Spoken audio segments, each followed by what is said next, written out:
আল্লাহর হাবিব সাল্লাল্লাহু আলাইহি ওয়াসাল্লামের জামানার একটা ঘটনা শুনাই।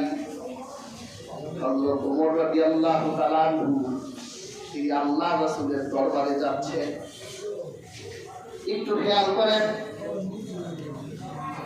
দেখলেন এক ব্যক্তি চিৎকার করে কান্না করছেন। হযরত ওমর বলে, তুমি এভাবে কান্না করছো কেন? আমি অনেক বড় অপরাধ করেছি, অনেক বড় আসামি। তার কান্না দেখে হযরত ওমরের মতো শক্ত মানুষটা দিলটা নরম হয়ে গেল। হযরত ওমরের চোখ দিয়ে পানি ঝরতে লাগলো। এভাবে কান্না করছো কেন? তুমি তো নিজেও কান্না করছো। তোমার কান্না দেখে আমি ওমরের চোখেও পানি চলে এসেছে।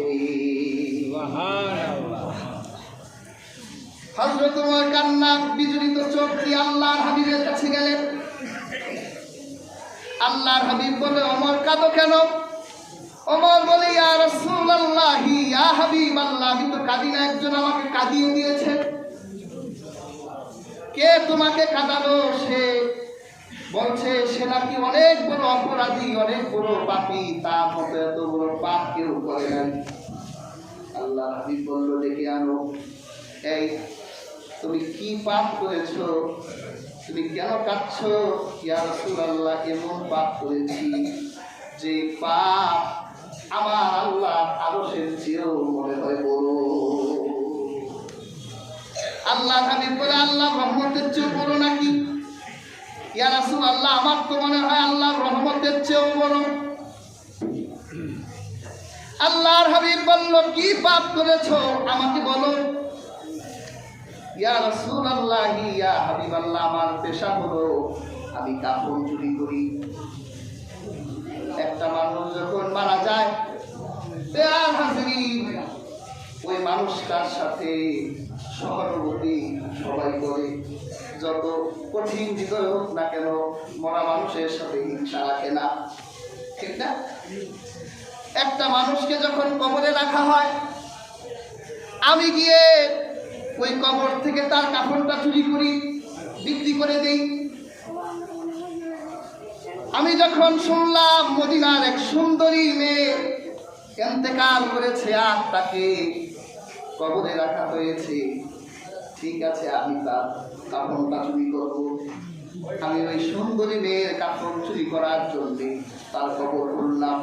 আমি যখন তার কাফন করে টান দিলাম, মদিনার সুন্দরী মেয়ে সদ্য কবরে রাখা হয়েছে, তার চেহারা দেখে আমার নফস খারাপ চিন্তা জাগ্রত করলো।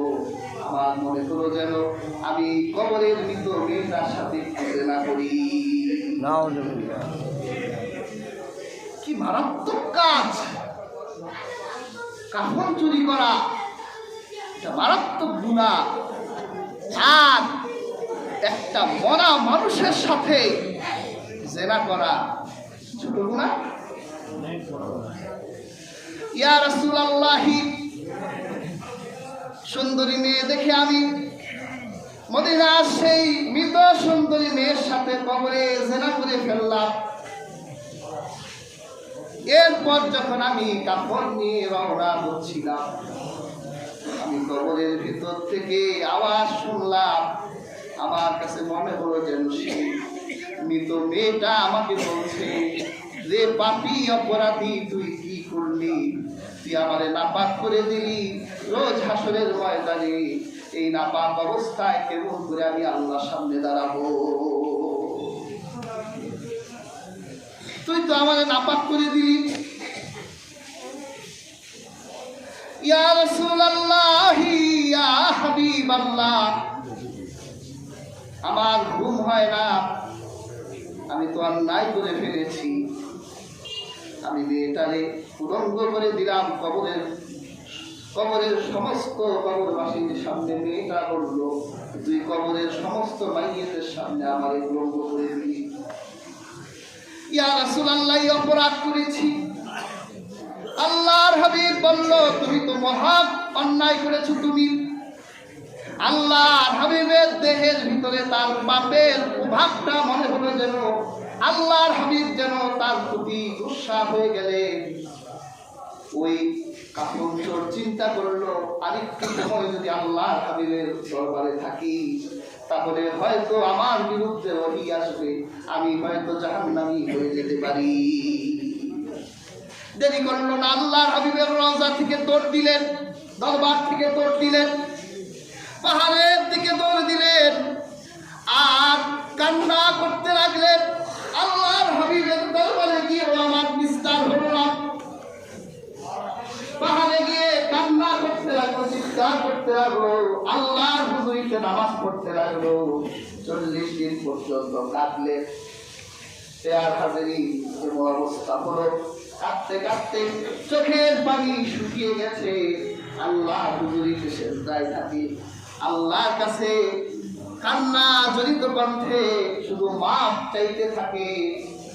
আর হাজিরিন, 40 দিন পর আল্লাহর হাবিবের কাছে ফেরেশতা এলেন।